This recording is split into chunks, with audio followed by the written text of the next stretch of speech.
తిరుమలలోని విశాఖ శారదాపీఠం మఠాన్ని స్వాధీనం చేసుకునేందుకు టీటీడీ రంగం సిద్ధం చేసింది.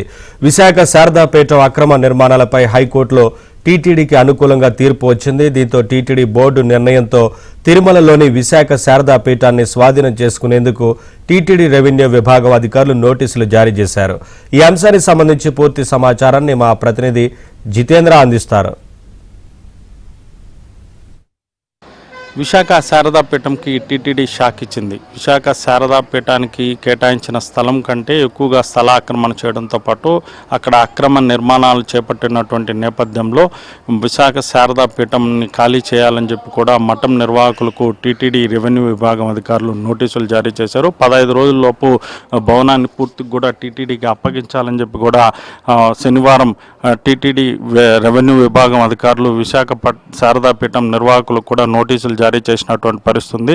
విశాఖ శారదాపీఠానికి సంబంధించి 2007లో అప్పటి ప్రభుత్వం ఇక్కడ ఏదైతే గోగర్భం డ్యామ్ సమీపంలో ఉన్నటువంటి ప్రదేశంలో మఠం నిర్మాణానికి కూడా స్థలాన్ని కేటాయించింది.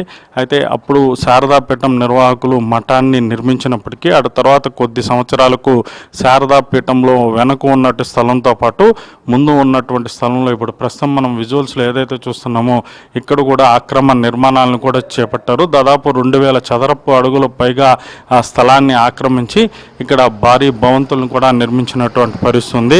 ఈ భారీ భవంతులు నిర్మించిన తర్వాత ఇక్కడ అక్రమ నిర్మాణాలు జరగడంతో పాటు స్థల ఆక్రమణ జరిగినట్టు కూడా టీటీడీ ఇంజనీరింగ్ విభాగం అధికారులు గుర్తించి ఈ మేరకు టీటీడీ బోర్డుకు కూడా నివేదిక సమర్పించారు. దీన్ని పరిశీలించినటువంటి గత ప్రభుత్వంలో ఉన్నటువంటి బోర్డు విశాఖ శారదాపీఠం నిర్వాహకులకు ఈ అక్రమ నిర్మాణాలకు మరియు స్థల అక్రమంగా ఏదైతే నిర్మాణం చేపట్టారో దానికి సంబంధించి కొంతమేర పెనాల్టీ విధించి అక్రమ కట్టడాలకు కూడా ఆమోదం తెలిపింది.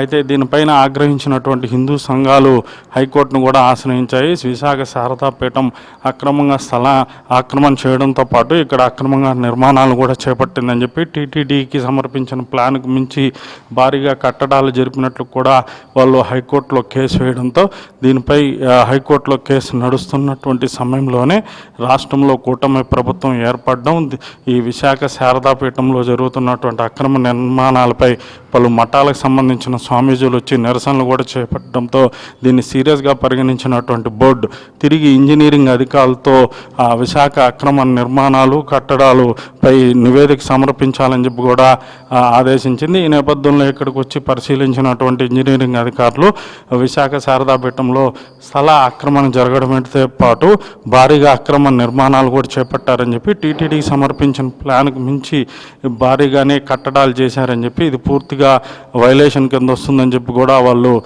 బోర్డుకి నివేదిక సమర్పించారు. దాదాపు 2700 చదరపు అడుగుల పైగా స్థల ఆక్రమణ చేయడంతో పాటు నిర్మాణాలు కొనసాగించినట్లు కూడా బోర్డుకి నివేదిక సమర్పించడంతో దీన్ని సీరియస్గా పరిగణించినటువంటి బోర్డు విశాఖ శారదాపీఠంకి ఇచ్చినటువంటి స్థలాన్ని వెనక్కి తీసుకోవాలని చెప్పి టీటీడీ అధికారులను ఆదేశించింది. 15 రోజుల లోపల మఠానికి సంబంధించి పూర్తిగా టీటీడీకి స్వాధీనం చేయాలని చెప్పి ఈ లోపల విశాఖ శారదాపీఠానికి సంబంధించినటువంటి సామాన్లంతా కూడా ఇక్కడి నుంచి తరలించాలని చెప్పి కూడా ఆ నోటీసుల్లో పేర్కొన్నటువంటి పరిస్థితి ఉంది.